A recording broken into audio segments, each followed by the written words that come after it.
Even flow? Oh, we're podcasting. Look, we've started. Even flow. Even flow. Even flow. Pearl Jam album. Pearl Jam song on their first album. Pearl Jam sucks. You're insane. Anyway, what I was saying. Well, wait. First of all, off. Oh, welcome to In the Closet with Michael Schulz and Angie Runyon. Before we started, we were talking about Paris and London and our ventures in those areas, which I've never been. Jeff claims that he could speak French fluently when he was in Africa. I didn't say fluently. I never said fluently. I like the fact that he threw out the Côte d'Ivoire instead of the Ivory Coast. Yeah. Côte d'Ivoire, the Ivory Coast. That's what it's called. Côte d'Ivoire. That's. Do you see how I put that little accent Côte d'Ivoire. on there? And it was in where? What was the country? No, that was the country. What was the city? I don't know. It was 96. It was a long time ago. Anyway, I spent a summer there with my uncle. Could you really speak French? I could speak it. They made you speak it like he's talking about. It's like everywhere you went. And so my cousins were very fluent. Voulez-vous que j'aille avec moi? And I would say, how do I ask for that? Or how do I, and you know, when you're there the first week, you stumble through everything, but then you learn just key phrases. Can you say my name is Jeff? My name is Jeff. No, I can't say anything now. Comment allez-vous chez toi? See, that's what I was getting at. Great, you can speak French. I don't know anything you're saying. All I knew is I knew how to go down. At one time in my life, I could speak it. Literally, that's what's crazy about your brain. Like I was there, and it was repetitive, and I didn't learn I didn't have a huge vocabulary, but I had enough of one where I was comfortable communicating with people a little bit, and then I come back here, and months later, I can't remember any of it. It's like it left me so quickly. French is a hard language, because if you don't use it every day, but they did. They spoke it to each other. My cousins even did. You know what I mean? They all spoke it. Well, yeah, they lived there all the time. Right. But I took French in middle school and the beginning of high school, and I had to have a tutor, and I still failed. I didn't fail. I think I got a D. It's hard language. Do you know French at all, Michael, other than what you just mumbled? I really don't. And I have come to believe that learning foreign languages is a talent. Yeah. Much like anything else. And it's not simply a matter of studying. Yeah. Because I think that obviously anytime you pick up a second language, there's studying that has to take place. Mm-hmm. But for some people, it comes so easily. And for others, I mean, I took enough Spanish that I probably should be able to speak Spanish very eloquently and at least read it and understand it, if not write it. And I can't. Yeah. I mean, I'm just... And the few times in my life I've traveled to a foreign country, I have done some tapes in order to get crucial words or phrases that I can bumble through so that when I'm there, I project an aura of respect for, and I'm trying. Right. So that the natives, and this is especially true in Paris, because I've been in Paris, if you don't try to speak French, they're like, screw you. Well, I can respect that. I'm not going to be helpful. I can respect that. But if you at least attempt, they'll be like, okay, you tried. I respect that. And I respect that because I'll help you. I'm that way with people who are here from other countries. You're not very woke. I never claimed to be. And I get it. I get frustrated when. Okay, so for instance, you guys maybe because I know you've gotten a pedicure. I don't know if you've ever been to a salon. A lot of them are Asian, right? Salons, like when you get a pedicure. And this is, admittedly a generalization that has lots and lots of exceptions, but around here where we are seems to be a lot of Vietnamese. Well, that's what I mean. Okay, so Vietnamese natives or immigrants who open nail shops. I get very upset and frustrated when they speak, when they're doing my toes to each other in their own language, because I don't know if they're talking about me. It's very uncomfortable. They definitely So when are. you're in America and you're working hard, they should speak to each other as well in English. That's just my opinion. Why? Because just the same reason why you said when you're in France, they frown upon you not trying to speak their language. Do they speak to you in English? Yeah, but I mean, they're speaking like... Are they polite to you? Well, I not that one place I had to leave. No, they're kind of rude. They're like, do you have a tip in cash? You don't have cash? No, I don't have cash. They don't want to report it. Right. They don't want to report it. So I don't know. I mean, maybe Bring cash. maybe they it's told you to bring cash They've next learned time. the American economics. That's Well, right. she was yeah. so rude about it that I did go back one more time, and I on purpose did not bring cash because you could have asked me nicely. You know what I'm saying?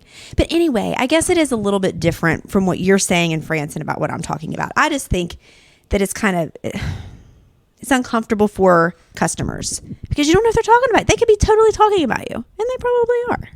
You should walk down the Who street cares? sometime in our nation's capital. What do you mean? Everybody's foreign, right? Oh yeah, What- I'm sure.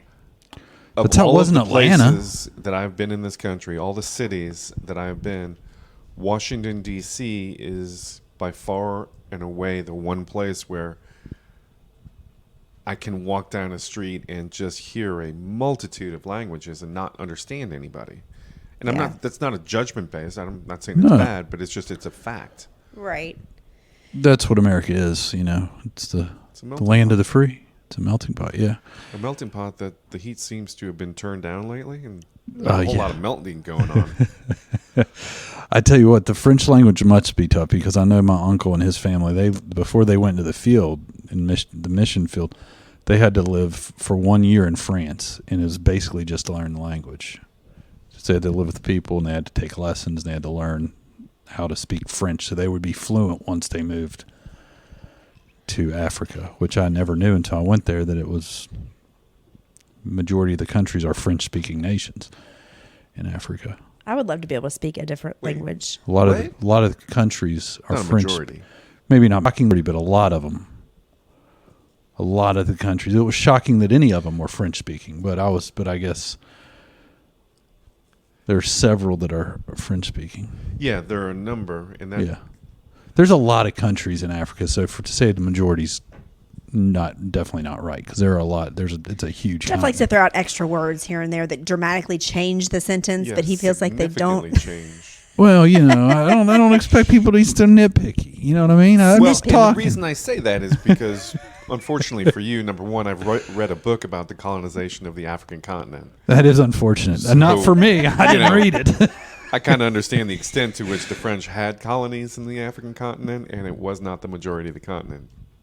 Okay. I Number stand two, corrected. The one I went to was. You know what a geek I am, and what a history geek I am. I actually today, driving back from Wheeling, listened to a podcast. It was a British Broadcasting Corporation, BBC broadcast Yes, or documentary podcast about Algeria, Really? which was a French colony until there was an incredibly bloody conflict in the 1950s, early 60s, that established the independence of Algeria. Mm-hmm. They were talking about how that still kind of casts a shadow on French politics, because as we are recording this, I believe it's tomorrow, maybe next week. I thought it's tomorrow. There's an election in France, and you have Everybody knows the that. sitting president Macron, who's been very prominent in the news lately because he keeps talking to Putin.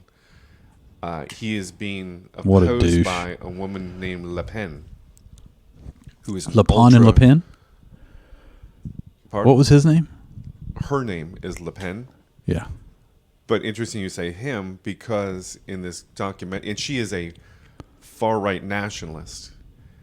And the reason this has come up, and I think why they did this documentary and podcast, was because there was a very prominent Algerian rebel who was leading the nationalist cause against the French, who was brutally mutilated and murdered in front of his family in Algiers. And one of this guy's sons, one of the French Legionnaire soldiers that came, paratrooper that came, dropped his knife. And this son just hid this knife, just decided to hide the knife wow. in an electrical box. Oh.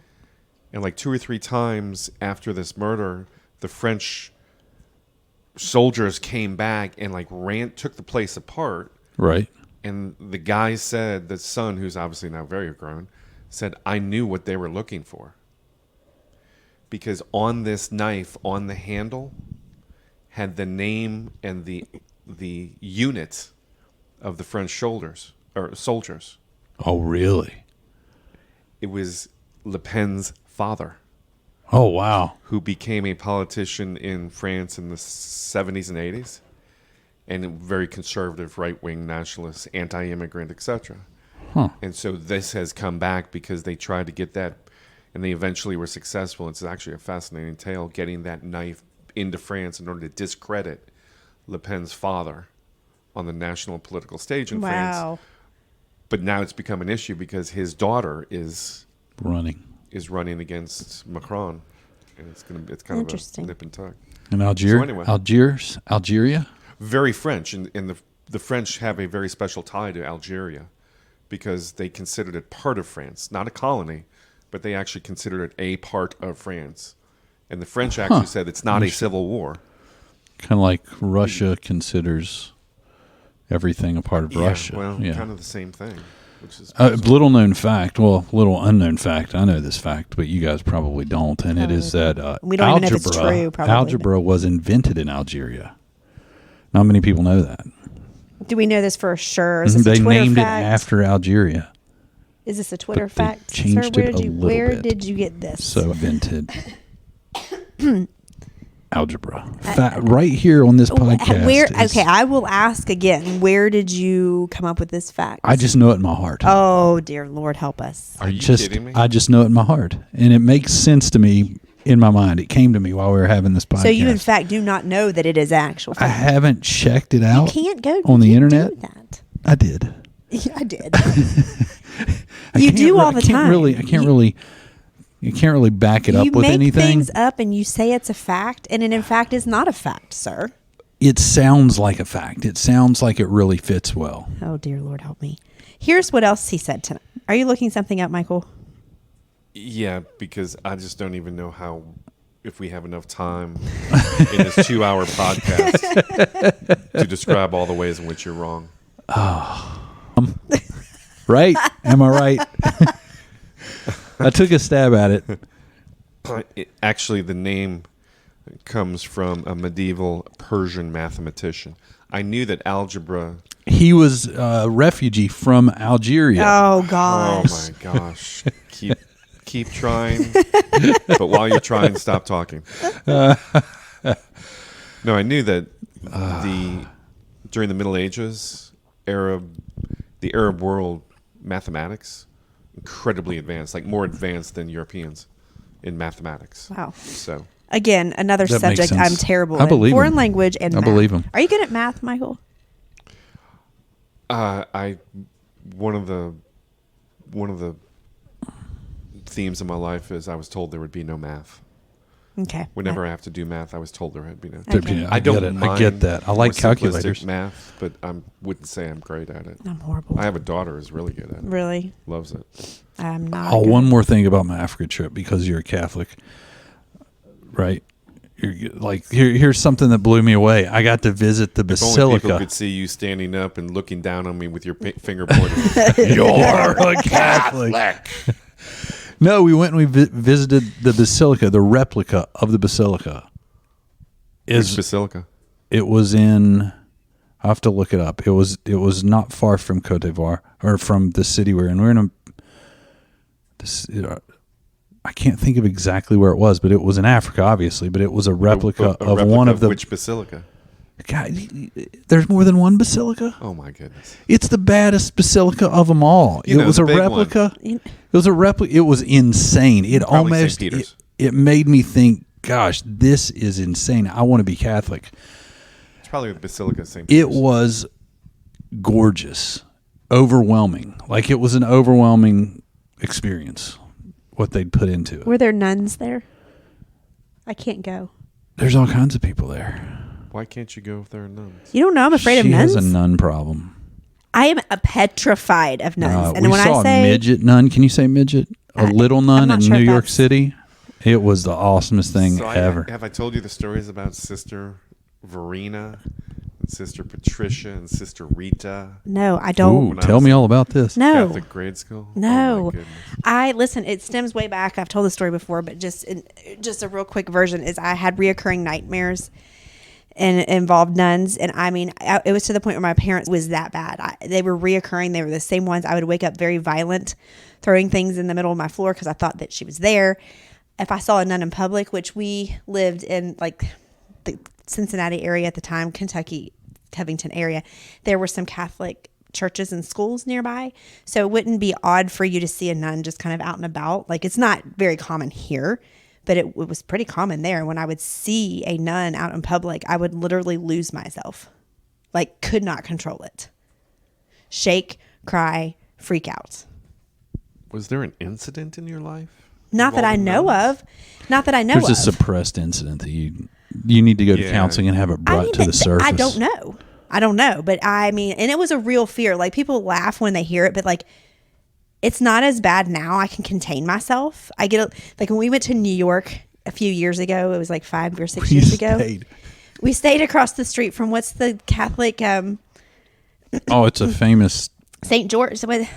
It's gorgeous. It's people in and out all day Saint long. something. In Manhattan? Yeah. Yeah, I know what you're talking about. Okay, so we stayed right across the street. across the street from it. In the God, that hotel was nice. And so when what is it? It might have St. been. Paul's? It might be. I think it's St. Paul's. But so this was a few years ago. So when we stayed there and I saw them, I was visiting. No, you did very I was well. shaken. But you wanted to get out of there I as was quickly shaken. as possible. I was shaken. So anyway, people laugh when they hear it, but it was a very, and it still is actually a very real fear. So yes, it's a very real fear. And it was so known back in middle school that when I was in 8th grade, everybody knew about it. And my very good friend, he is back when we could dress up for Halloween. He got most of the school to dress up as a nun. Virgil? Yeah. Wow. Sounds That's right. bitter. That's good stuff. So anyway, what was my point of telling you that? I don't even remember. We just got into Catholic talk. Oh, okay, yeah. So Yeah, Sister Basilicas. Sister Verena, I think I had in 1st grade, she had the worst breath. Really? I mean, just one of those knee buckling. ugh. I don't understand it. Could you sorts of describe it? things. Smell like, what did it smell like? Rancid coffee, which Oh. in retrospect, it may have just been coffee. But my favorite was Sister Rita, Rita? Sister Rita, who wore an ill. She wore a wig that was not really well concealed, Oh, okay. and she would fine kids. So if you were doing something wrong, Mr. Runyon, that'll be 25 cents. Mr. Schulz, that'll be 50 cents. Really? And one time, she fined me for something that I thought was absolutely unjust. I didn't do it. She accused me of doing something, and I'm like, I didn't do it. Did you talk back to her? I did a little bit, Ooh, although I have some stories. I wouldn't dare. So I had a 50-cent fine. So with, God bless my mother's permission, who, in retrospect, she let me be me a little bit more than I think my older brother and sister. We I tend to went do and that. I got a money order for 50 cents. That's amazing. That's fantastic. I then took the money order, I glued it on You've a piece always been of an asshole. wood that I cut out with a saw.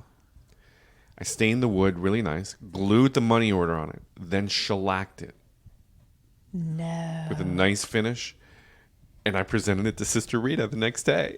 What did she say? Did she Did she have a She sense of looked at it humor, and or she did said, she? Mr. Schultz, this is not acceptable. That's what I figured happened. And Yeah, I never. they've got to You be so beat. uptight. Later, I learned she was an alcoholic. Oh. How did she pay for her habit? By finding the I children. respect that. Find That's some the game kids. right there. That is a good game. So God, I cut it off. For me personally, I cut it off because I rebelled. that's amazing. Could you imagine? That's it right there. What are you showing Michael? The Basilica of Our Lady of Peace. Oh, Basilica Notre Dame de Lebar. Exactly. Beautiful. It was incredible. Showing me a picture of that in, how do you pronounce the administrative capital? The administrative. Yamoussoukro? Yeah. Yamoussoukro? It's gorgeous. Yeah, I got to tell you, you know, and I am Catholic, and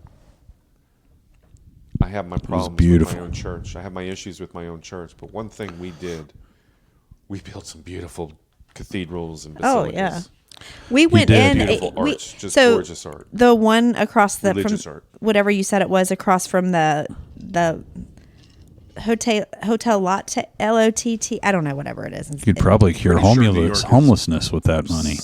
St. Paul.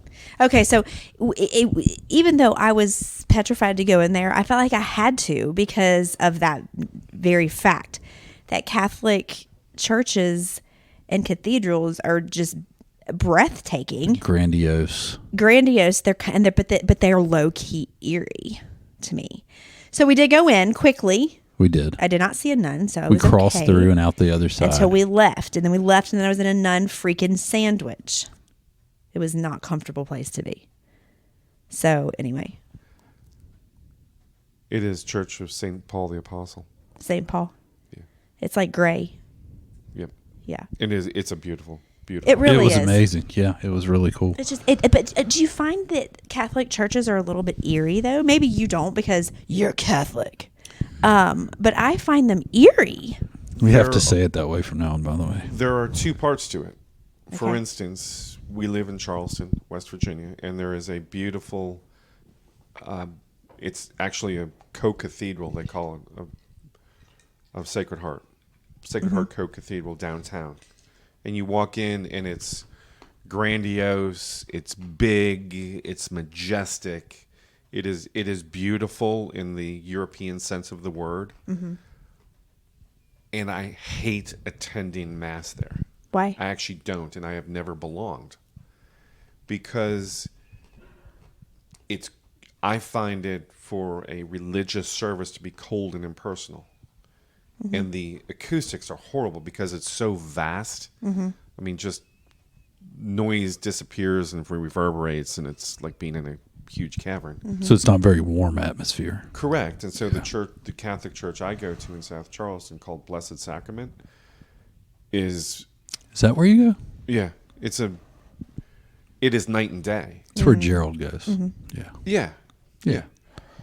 It's a beautiful. I've heard it's fantastic. Beautiful worship space. Mm-hmm. I mean, it's very pretty, and we have about 10, 12 years ago we commissioned some stained glass windows. It's so much more intimate and warm as an environment, even before you introduce the people. That, you know, I've been to masses in some of these cathedrals or basilicas, and frankly, it's a pretty cold. I've been to some Catholic services. I don't want to say indifferent experience, but it is nothing like I have this. It's the same damn Mass. I mean, Catholic Church, steeped in tradition, it's got to be the same.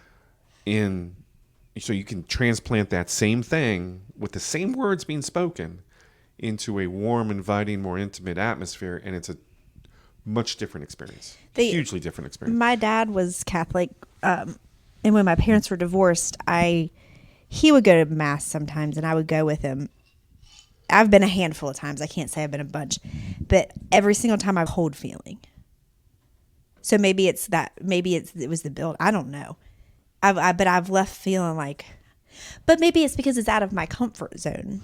Yeah, and it's so ritualistic. I remember because before you knew me, I was extremely reverent, religious. I always just a sense of humor that wasn't so on color. But when I was in college, I remember I was a religion major, and then I went to religion minor. But I still had the course where I had to like find all these different religions and attend their services. Like it could be Seventh-day Adventist, it could be Catholic service. So we went to the Catholic, and I was always big. Like I get emotionally, when it comes to communion, I get emotionally invested. I zone out, I get emotionally invested in it.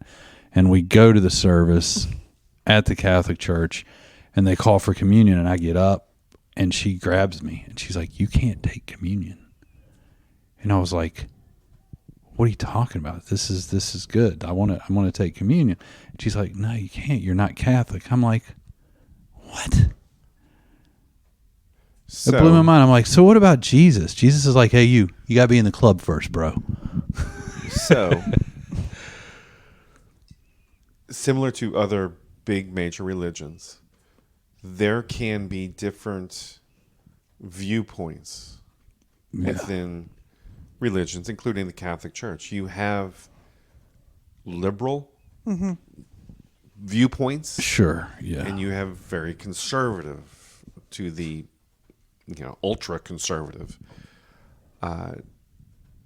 I was educated in high school by the Jesuits, and the Pope currently happens to be a Jesuit. Jesuits have been around for a long time. I mean, we're talking, I don't think it's been quite 1,000 years, but throughout the Middle Ages, there were Jesuits. When you say Jesuits, all I think of is willing Jesuit. I was just thinking the same thing. Right. Wheeling Jesuit? Well, University, your future begins. right, although it's now actually not Wheeling Jesuit, it's now Wheeling University. Jesuits stopped running a couple years ago. Oh, okay. Huh.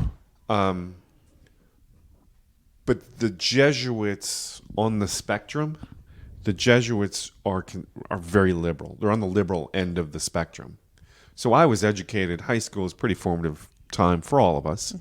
In time when we, our moral compass, Very our much values so. are very much Yes. formed. So the Jesuits, I have always said, the Jesuits kind of formed my moral compass and my value system. They're to blame. That's what They're you're to saying. blame. Okay. Just making sure I understand. So when I was married, my wife was not going to convert to Catholicism. My first wife was not going to convert to Catholicism, but we got married in the Cathedral of the Assumption in Louisville, which is where she was from, and it had just been renovated, so it was an absolutely gorgeous cathedral. But we were very concerned about being inclusive Right. because her side of the family was not Catholic. Well, one of my best friends from high school, Father Sazama, married us. And expressing this to her, there is and this is what drives me crazy about the Catholic Church, there are special occasions at which non-Catholics can receive the host, communion. It's Okay. not well publicized. Right. And Father Sazama had to fight with the pastor of the cathedral to allow this to happen at our marriage, but it did. At our wedding, it did. It's like, we're not that bad or doctrinal. Right. If you have to fight for it because people think the Catholics are so rigid and uncompromising. And it's like, man, like the Pope is always right, correct? That's Right. one thing. Like, the Pope's always right. You have to believe everything the Pope says is the Right. truth. It's like, no, that's actually, number one, it's a doctrine. It's a doctrine that was formulated by human beings. Correct. This So it goes. This, can't be by the infallible. way, this is every religion. It's just more But because it's yours is steeped in tradition, so Correct. it's more emphasized with the Catholic Church. You can get into this stuff in any church But setting. it's called the doctrine of infallibility, and it has to be invoked. And since it's been around, you know how many times it's been invoked? Twice. 2 times. Wow. That's it. So this whole idea of everything, you have to follow everything the Pope has done because he's infallible. No, that's not true. Right. It's just not true. Right. But these Extremists, the kind of these the things just gain a life of their Right. own. It's like, Yeah. Well, no, when you said that, it reminded me because my grandfather, who was a pastor of our church for 50 years, he would do joint when there'd be a Catholic spouse and a Protestant spouse. He would do a joint. I remember him and I forget the name of the long-standing guy at Sacred Heart. Father. Sadie. They would do joint, and he'd do it with he'd be one of the Protestant pastors that would do the joint, and then he'd administer communion but So- he would do that for which some people had a problem with and some didn't. It's just, Right. In Charleston, they have this council of like interfaith council right. that gets together every once in a year. And I know my parish priest, who's going to be retiring soon, and it's got me so depressed because he is Oh, you told me that. he is You told us so that, yeah, unbelievably wonderful. I mean, so good. But he attends these, and You know, it's fascinating because, and you're the one who studied it formally. The thing about organized religion is they share, and I'm talking not just the Muslim or various Christian faiths, but also across major religions, Muslim, Absolutely. Jewish, Christian, etc. The amount that they share and the concepts and principles that they share is astounding. Absolutely. It's absolutely astounding. Yeah, they definitely weave in and out. I mean, from Buddhism to Hinduism to Muslims. I mean, there's a lot of stuff that when you get into the weeds, it's you go, wow, that's what we believe. It's just worded differently.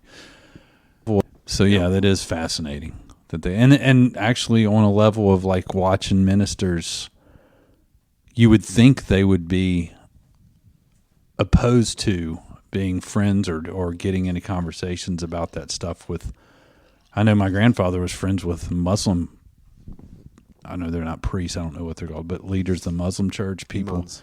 Yeah, I mean, he was friends with all those guys. Well, They why would wouldn't you be though? Yeah, but you would comment. You would think you wouldn't be. You would think my way's the right way. Well, you may think that way, but I mean, if you're mature enough, you're going to know you may think your way's the right way. But Right. Like, you should be able to have a conversation You with should, somebody and I who. think I was impressed with that. But it's amazing. But even in our own church, people don't do that, I know, So- but that's which what's is sad. insane. Let me tell you a story about when I was confirmed. In the Catholic Church, the sacrament of confirmation is when you become an adult in the church. You're considered an adult. And the time of that has kind of moved historically Right. from 8th grade into high school. And when I did it, it was 8th grade. So I was confirmed in the 8th grade. Well, I was going, no, I'm sorry. I take that back. I was confirmed when I was a junior in high school because I went to a Jesuit high school, but I still had to take the preparatory classes with all the kids who went to the public high schools. And I'm like, what am I doing this for? Because I have theology 5 days a week as a class at my high school, but I had to take it. It's kind of like your bar mitzvah. Yeah, exactly. So there was this nun, just watching Angie freak out. Yeah, there's squirm over here. There was this nun who was teaching one class, and she made the statement, and I'm paraphrasing, that non-Catholics go to hell. And I kind of like, from my stupor, was like, wait, what? She said, well, non-Catholics, they go to hell. I said, no, they don't. That's absolutely false. Ooh, he stood up to nuns. Yeah, because I'm like, this is bullshit. What does she say? Yeah, it's absolutely crazy. She tussled a little bit, but what it resulted in was discussion on whether I was going to get confirmed or not. Oh, And this is an honest to God true story. So I got confirmed, and at my church, which I didn't like growing up, St. Monica, because it was one of those big kind of gray marble impersonal places. But we had to go and kneel, and when you're confirmed, you have a sponsor, somebody who sponsors you. And I had my older brother and my older sister sponsor me. So what you do is we all kneeled at the front of this church, and the archbishop would come by and place his hand on you, say a prayer, and you're confirmed. And your sponsor is behind you with his or her hand on your shoulder. So I kneeled down, my brother and sister behind me, and you have a confirmation name. You pick a confirmation name of a saint who you would mind. Mine was St. Christopher. So the archbishop said, what's your confirmation name? I said, Christopher. What's your name? Michael Schulz. Oh, you're the one. oh no! And my brother and sister, who really were not, like, didn't know Right. the background my What mom was knew. going on? Yeah. Afterwards, they're like, why is the archbishop looking at you and saying, oh, you're the one? That's funny. Oh, you're the one who is causing the shitstorm. Right, Yeah. exactly. Talking back to the nun and saying BS on non-Catholics going to That hell. is too funny. I'm like, man, no. Jesuits think that's nonsense. Yeah. And it is Well, most nonsense. people should, and that's the sad thing about leadership is they can set the tone for impressionable minds and create a divide instead of the opposite of what Christianity is supposed to be, and that's acceptance. And I actually took a picture. I thought it was a great button I found in Portland, and I took a picture of it, sent it to my priest, and it was Jesus on the Mount talking to the disciples, and the bubble of what Jesus was saying was, "Now listen carefully. I don't want 4 versions of this." That's so true. that's great. That's fantastic. That is so funny. That's fantastic. I like that. That's very it's very true. That's why dead on. That's why I'm not like when somebody asks me if I'm religious, no, I'm really not. I'm spiritual. I'm not religious, right? So I don't we used to go to church every Sunday morning, Sunday night, Wednesday nights. I mean, it was all that kind of thing. But Revivals. But that was when I, there for a long time didn't have a choice because my mom told me I had to go. Did I enjoy going? Yeah, I mean, I guess I did. But whenever we graduated from college, which we went to a Nazarene college, and got out into the world on our own, and were able Chapel to every day at 10. able to think on our own, I got away from wanting to go through the motions Right. of religion. Which we still And did up until we did, yeah. but it bothered me. Right. So we stopped going to church, but that doesn't, I mean, I guess I got away from being spiritual as well for a long time, for a very long time, actually, only because it's out of habit, not because it's out of me rebelling or not believing or being upset or mad or anything like that. It's just that it escaped me. But here recently, I found it again, and I get up every morning and I pray for everybody in my family and anybody I think that I need to pray for, and then I do a devotional and whatever, and I feel so very connected. I feel more connected and more at peace now than I did when I was going through the motions of religion, if that makes sense. Yeah. It does make sense. Yeah. So I think you're doing it. You kind of reboot and you're doing it for you and for your relationship Right. with Christ instead of. I think a lot of times that's what gets in the way is when you're in a crowd. A lot of times your motivations aren't right. You're doing it for other people. You're doing it the way to be seen. You're doing it because you know what? This is what we do, and these boxes need to be checked. And you need to serve here, and you need to. And you're doing it on a Sunday, and you're doing it on a Wednesday at this time. Well, I don't want to do it at that time. I have a radio You know what I mean? show. Like at that I time. want to do it I want to do it when I feel like I want to do it. Yeah, you and me both. Which I am so excited about tomorrow. I'm pumped We're gonna too. be It's going to be fun. in person, but so on that note, what you just said, and I know, Jeff, you formally, in an academic sense, studied religions. What, at the end of the day, what is a religion supposed to be about for an individual? What is it? What is an individual supposed to think or feel about their God or deity or the religious beliefs they have? And that ties in with kind of what you just said. I don't know. I mean, I don't feel like, I mean, I guess I have a religion. Obviously, I'm a Christian. That's a religion. It's a belief system, I suppose. Yeah, But- to add some formality to it. I mean, I guess, but I again, it's more of a, I don't know. I A mean, personal it's more of a relationship. spiritual thing, like what happens inside of me, not what happens that everybody else can see. You know, one thing that really bothers me, and I've said this before and I'll say it again, and I'm really on the edge of wanting to talk to a pastor of our church and say, this is one reason why I don't come into this building. They take roll at church. And I really get upset about that. And my mom is a participant of a roll taker, and it bothers me. Okay. Again, I get the reasoning behind counting how many people are in church because you want to see if your church is growing. Cool. I'll be number 17. But I don't need to have my name on a piece of paper with the Sundays of the year and the check marks off. That's bullcrap. That's the part of religion practices in our particular church that I think is horrible. And I also get ticked off when you don't come to church and then you show up and they're like, oh, we've been missing you. We've been praying for you. Cool. You didn't miss me. You're being nosy and you want to know where I've been and you want to call me out that I haven't been there the past X amount of Sundays. So just stuff like that turns me off to religion.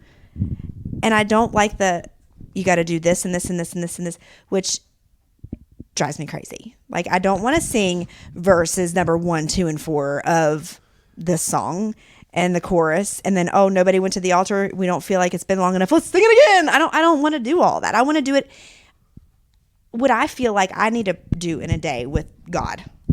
Do you know what I mean? Like, does that make sense? Am I being horrible?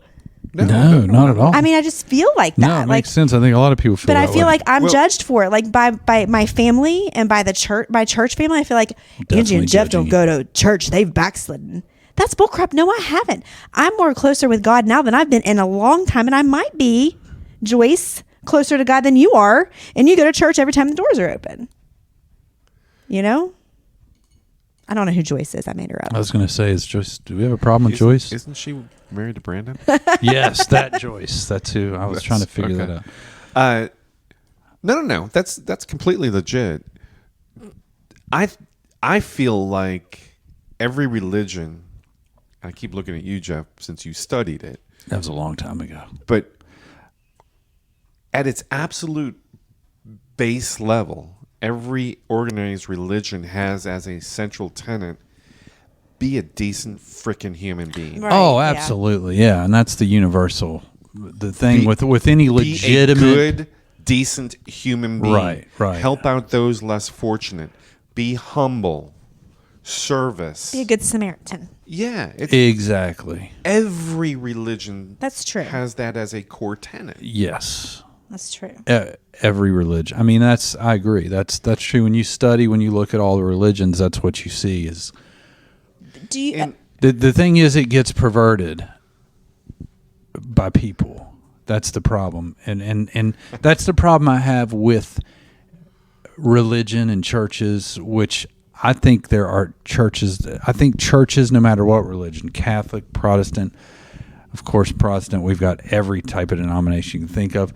I think there are churches that do insanely great things for their world, for their communities, that have wonderful pastors and leaders and priests and monks. I agree. That that lead.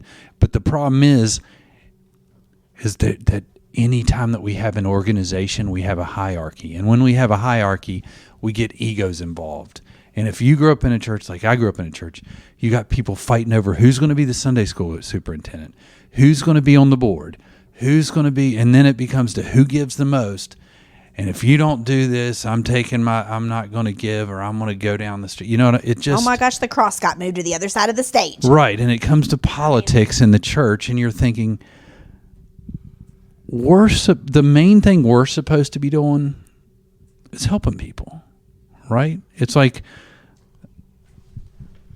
that's the example I was given from my grandfather. You know what I mean? And that's why I don't even like talking about it, because I'll get emotional, because I watched him bring bums in to big services, and people would go tell him, there's this guy on the back row that stinks and he's making noise. And he's like, yeah, I'm the one that brought him in the church. He needs Christ like you do. You know what I mean? And it's like, wake up, people. So, along those lines, 1 year in high school, I had Father Egan. Father Egan cracked me up. He was a drunk, but I loved Father Egan. And we were covering the Mass. In the Mass, if you haven't been to a Catholic Mass, there's a lot of ritual. Right. A lot of tradition to the Mass. From the opening song, which can be anything, to the closing. There's just a lot of ritual, heavy symbol, etc. and I'll never forget, because I'm obviously how many years later saying this, we were talking about the Holocaust and religion, and Catholics were actually caught up in the Holocaust. Everyone thinks it was just Jewish people. They were the main target, not the only ones. And Father Egan said something that stuck with me, which was, at the absolute heart of the Mass, like if you boil it down to its absolute crucial, is when the priest holds up the host and then the chalice with the wine and says, this is my body and this is my blood. In the Catholic faith, which sets it apart from every other Christian faith, is a concept called transubstantiation, because every other Christian faith believes that the host, the bread, and the wine is symbolic of Christ's body and blood. In the Catholic faith, what happens at that moment is transubstantiation, and the wine becomes the blood of Christ, and the bread becomes the body of Christ. So that's the absolute core of the Catholic theology. And Father Egan said, do you think that if there was somebody who wasn't a priest in a concentration camp who had a scrap of moldy, crusty bread, but truly believed, held it up and said, this is the body, do you think that's not, transubstantiation doesn't happen right there? Of course it does. And I'm like, wait a second, what? What about all the other stuff? You have to go sit through the hour-long Mass. What about the priest who has to go through all that training and be ordained? And it's like, no, it just like, it washed away. All this crap can be washed away. It's just trappings down to the core nuggets for the Catholic faith. And I feel like religion, I think when you that's wash for away, anything. There's a show. What you wash away the crap in religion, one of the core things that's left is be a decent freaking human being. Be kind. Be a kind human being to others. Right. Question. Right? Yeah, no, you're 100% right. You all use real wine, correct? Yes. Which I think is... Pretty cool. No, it's not that it's cool. I think that it's accurate. I think that it's a true representation.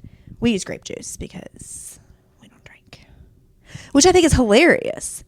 Like, pretty funny. We use grape juice. It's so weird to me. I'm Jesus' first miracle in the Bible was what? Turning water into wine. Not only wine, but extremely really strong, good wine, apparently. Good but wine. no, but what my mom always explained to her when I tried to pull that out, she's like, well, it wasn't like the wine that you're thinking. I'm like, so you're thinking that it's grape juice that we get in church? Yeah, basically. I just remember that, and I mean, that, So weird. I learned when I was studying it. I remember our teacher, and I'm Nazarene Church. It's very, very strict about like black. Like I grew up thinking if I drank, I would end up in a gutter, Absolutely, me too. dead. Like scare tactics. Seriously, it's true. No, if you drink, I mean, I remember seeing people from my church. Like I remember being John, like in a convenience store. When I was out with somebody, I was probably a young teen, and I saw him getting a 12-pack of beer, and I went home. Who was it? Oh, okay. And I thought, I went home and literally was like, Scared because it for his was my life. dad's, one of his best friends. I was like, he was getting beer. He's going to hell. Yeah. He can't go to hell. You know, like, are you going to do something it was about even, this? Even like curse he words. sings in the choir. He's like, what? He's going to go to hell. Honestly, I felt that way. I felt that way You too. think it's funny, but that's how we were brought up. But then I remember going back to the water and the wine. I do think it's funny, but it's like tragically funny. Yeah. But is it not similar to other ritualistic things symbolically in the Catholic Church? Things that you think that's the way the world works, and you got to have this before you can have that. Well, again, I told you I was formed by the Jesuits, and I swear by the Jesuits. Right. Even though I went on to Catholic University that Right. was not Jesuit. I swear by the Jesuits. Again, Father Egan, another thing I remember, he was talking about Jesus as a teenager. Of course, we have him up to 12, appears in the temple. Right. And there's almost nothing between 12 and 30 when he starts his ministry, right? And Father Egan said, you don't think he peed in his neighbor's bushes? He was farted? he was a boy. Yeah. Yeah. Yeah. And I'm Yeah. like, because he was human. Yeah. Right. Like, so he acted like a teenage boy. Like Nate. Right. Yeah. Exactly. Yeah. Which was like, yeah, he was a kid. He was Yeah. a typical teenager. Well, and I Well- think that's what when I was talking about the story about my religion class when we were studying and we were doing what's called exegesis, where you really dug in and you tore scriptures apart. You went to the Greek level. You looked at translations and how it could be translated so many different ways. But I remember that the teacher, I think he liked knowing that all of us came from Nazarene churches and Nazarene homes probably, and he knew he could shock us. But he was like, you know, when it says here that they had to take a week off after that wedding, like they were like, Jesus and his disciples were like, look, we're out for a few weeks. Like, we're going to go here and we're just going to sleep. He said it's because they were hungover. It's because the wine was so good that they got carried away and they had too much fun for that long wedding and they drank too much wine and they needed to rest up. And we were all like, what? Not my Jesus. Well, think about the Last Supper, okay? Right. Think about your reaction if you were told or if you knew, because you had been told, Right. dude, soldiers are coming for you. And soldiers are going to come and they're going to arrest you. And chances are you're going to be convicted and executed. So when you sit down to the Last Supper, do I want grape juice or do I want the strongest Right. damn alcoholic Seriously. drink I can get? Well, to Right. me, it's Well, like, you know it was wine at the Last Supper, Oh, people. I'm gonna because be Jesus, who's human, knew Right. what was coming. Going, oh, this is going to he needs suck. something Yeah. to calm him down. Or you could just be proud. That's the way I see it. It's all posturing. It's all saying, just like growing up, it's that mindset. You don't question things. You're weak. You don't believe in God enough, right? Or coming up, it's like, you don't need counseling. You don't need you don't need counseling. You just, which we totally don't believe. It's like you can't get as close to God as you need to because you probably need to talk to somebody. You need some help, right? You can't just say, if you're a stronger Christian, if you're closer to God, Well, maybe you wouldn't have these problems. That's why. Okay, that I don't all think the boils church is down- much like that now, maybe, but I know I think it all when boils we were down. younger. That's what it all boils down to. That's the reason why I don't really want to walk into the building with all of that. I don't want to walk into the building. I think they're hypocrites. I think they're very judgmental. I've seen it firsthand. This is not what I'm making up in my mind. This is what I've seen my even family do. And I've seen the elderly in the church do this. Hypocritical, very judgmental. And I can't do it. I can't do it. And my mom, she's like, you gotta have the kids in the church. I don't agree because I want them to be free thinking individuals that are spiritual. Period. Like, I don't want them to grow up thinking because you say a curse word, you're going to hell. Because that's what we thought. Well, and I think We that's thought- where, yeah. Hold on. We thought that. How many times did my parents fight? And my dad could bring the worst out into my mom. And she was never cursed, never said a curse word. But my dad could bring it out in her.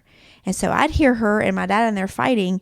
And she'd be like, fuck you. And I would be like, crying, like you said, when you Right. saw that certain person Yeah. getting beer. My mom's going to yes. hell. Yeah. But it's funny, but it's not. I mean, I would stay up at night. My stomach would hurt. I would feel sick. I would pray. She doesn't know what she's saying. She doesn't know what she's saying. Please forgive her. Please forgive her. And Jesus, God's probably laughing like, girl, calm down. Yeah, like, I it's got fine. this. It's okay. Like that word. What is that word? Like that word didn't exist back in the day. Like did that word fuck actually exist at the Last Supper? You know what I'm saying? Like that is a human made word. You know what I mean? Like that didn't. So that's why I Yeah. am how I am, and that's why I want my kids to learn about spirituality from me and from what they gather from their own world and what God instills in them and does to them. Do you know what I'm saying? Yeah, and I think that's my opinion on, and I think that's great. I think there's a huge commitment, just like in school. There's got to be a huge commitment from the leadership in your home to take the front seat and take charge if you're going to attend church with your children about whatever religion you're a part of. But you've got to be the one to lead at home. You can't lean on the church to teach them everything. You've got to be able to say, because there's influences in the church. There's the Sunday school teacher who's like the nun, who's going to be, No, I was a Sunday school teacher for a long time. I was too. I was on the board. Ange was she was the I was the children's minister in Atlanta. At the I church wasn't a we went minister. to. All right, you're the children's. Don't get exaggeratory. But that's what you were, I made up except that you're not word. allowed to be because you're a woman, and we No, can't let you women be ministers. So. I was the children's leader. You're weird. But you were the children's pastor is what they called you. I know, and I hated it. And I told our pastor, I said, no, he didn't call me that after a while. That's I said, right. take Already that title didn't. off. Yeah, he took Because I off. did not study 'Cause for you that. didn't I am want not. that. I am not licensed for that. I'm not certified for that. I am leading the children. See, I'm all for putting in quote marks, making your children go to your church into high school.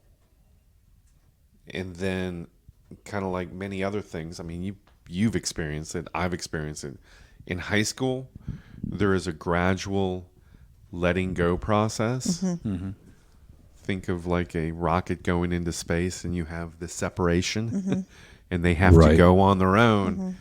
And I know I'm in this, faith-based state now. My kids do not like the Catholic Church, and they are not going to any church yet whatsoever. But I have faith that they have absorbed tenets, and they're good human beings. Right. And that eventually gravity is going to pull them down into some church. What church that is, I don't know. But they're good people, and I hope that they find their way on a spiritual basis eventually. Yeah, that's what I hope for my kids too. Yeah, and I think that's where the right church plays a good part for people who need direction. They need somewhere to have a group, and they need to. And that's what I think. That's how we've always been. If we decide we're going to church, everybody's going to church. Well, the people who live in our house, like you said, right? No, that's what I'm saying. I mean, if we're like every Sunday we're going to church, Nate's he's getting up, he's going to church. Right. So that's just how it is. Oh, definitely, 100%. But we don't go. That's so. My kids go with me every Christmas when they're home. Right, and we'll go Easter and we'll go Christmas. But and why do we do that? Like, I don't. Why do we do that? I don't know, because you want to go.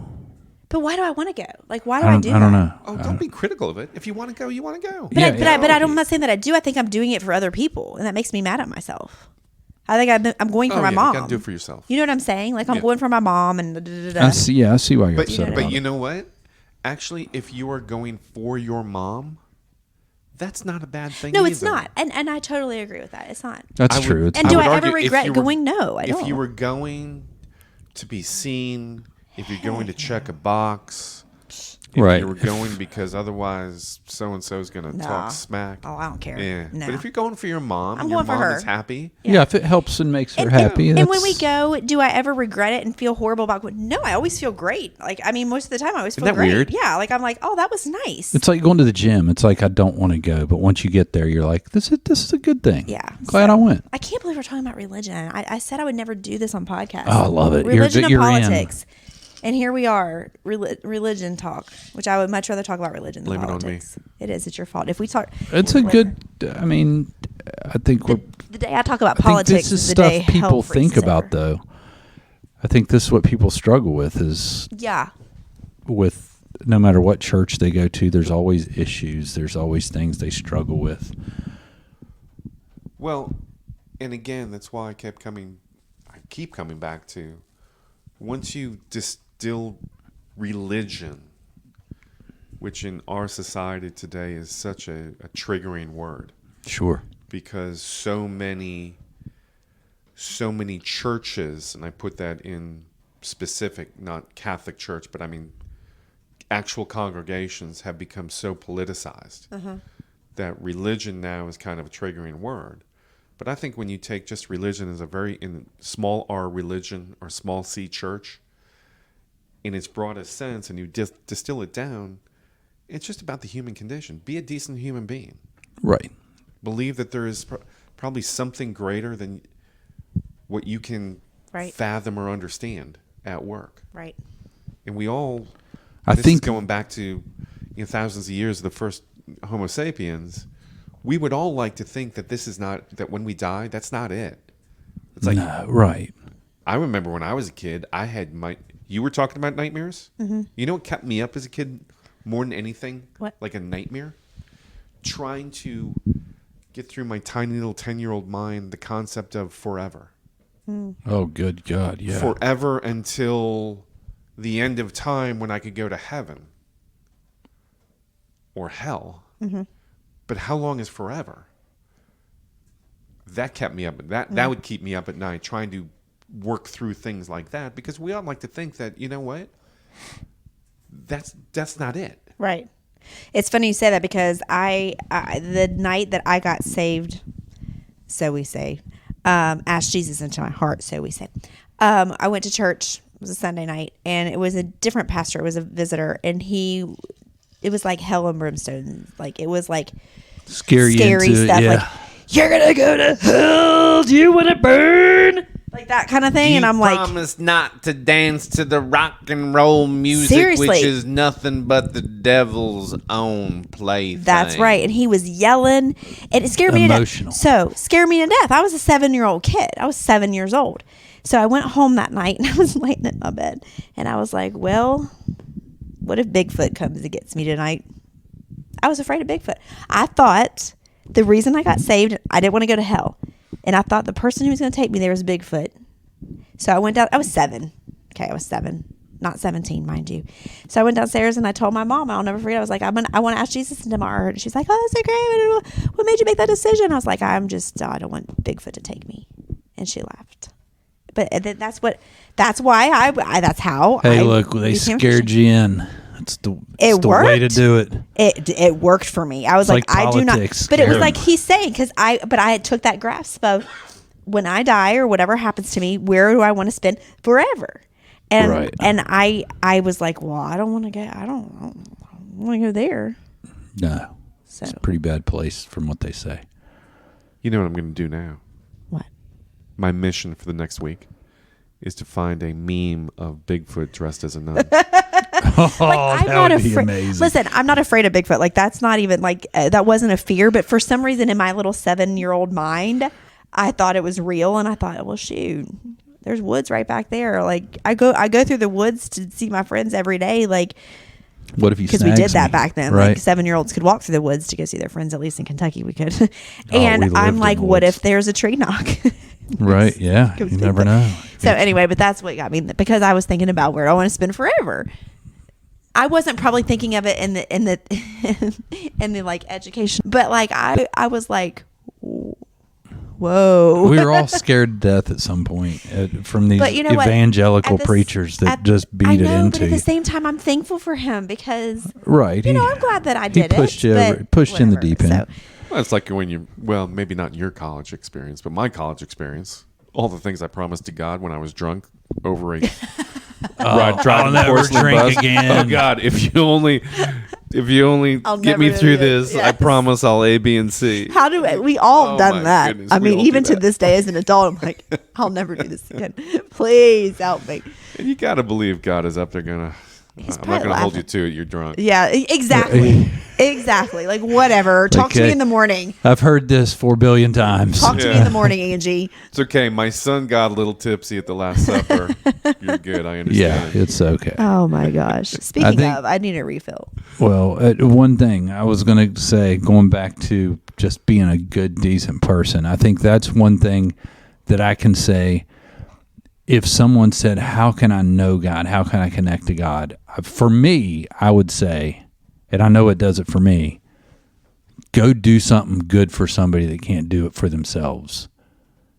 If you help somebody, if you do something good, it connects you. It gives you a feeling that's better than almost anything than you can feel. And I think that's a feeling of connecting with God. Yeah. I think that's what we're meant to do, and we don't do it enough because we're so egocentric, especially in the United States. I mean, be able to help people or to do something good. And I'm going to make it even simpler than that.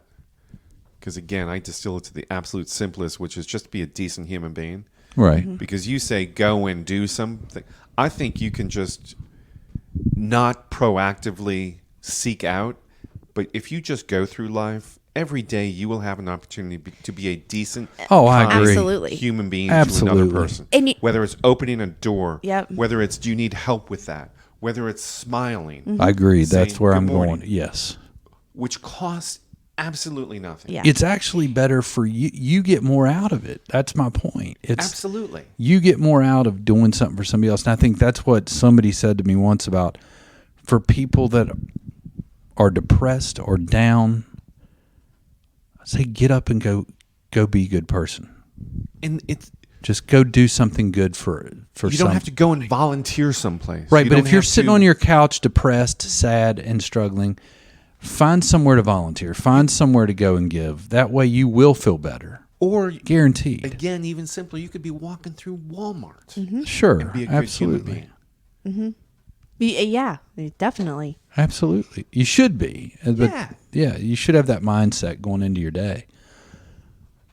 I think that's I wasn't a very good human being this morning on the phone with that man. That's all right. You get another shot. I was not very nice. He was not very nice to me. Sometimes you just need to lay the law down. But most of the time, I am a good human being. I believe that 100%. Like just the simple things, like you said, like the smile, the compliment. Like in the last compliment that I gave, not the last compliment I gave, but the one that stuck out into my mind was that lady at freaking at GNC. She was pay. I'll tell the story and then we can stop. She was paying, and she seemed. I don't think the word upset is right, but something's not right. But I did notice her hair, and it was very pretty. It was very pretty. The color was very pretty. And it was because it was different. It was a different color. And I looked at her and I was like, oh my gosh, your hair color is beautiful. It looks so good on you. And she put everything down. She was like, that's literally the nicest thing that anybody said to me all week. And she started to tear up. I genuinely said it because I genuinely meant it. But I could have kept that in, because how often do you think something about someone and you don't say it? Like, because you're like, oh, that might sound weird. Like, well, it might sound weird to some people, but I'm just saying, like, say it. Like, say it, do it. You know what I mean? If they take offense to it, then that's on them, because you know your intentions. correct. You know what I'm saying? Right. Obviously, don't be creepy like, oh, I think that woman's hot. Let me go hug her. Hey, I don't mean girl. that. You know what I'm saying, No, though. Jeff. Cat call some people. Well, cat call some people tomorrow. Make them feel good. I'm just trying to make you feel good. You look good with that butt. No, I'm not saying that. I'm just saying, you know. But no, it's true. It's true. But Let's my get some gosh, refills for we Jesus. talked about religion. This is so weird for me. It is weird. It was I a good like talk, Blame though. me. Blame me. It was a good talk I like it. between Catholics and You're a Catholic. I'm just kidding, Yeah, Michael. really. Just joking. I've been called worse. Yeah, I'm By sure far you have. better looking. Oh my gosh. All right, this was fun. All right, we're out. Good stuff. Refills for Jesus.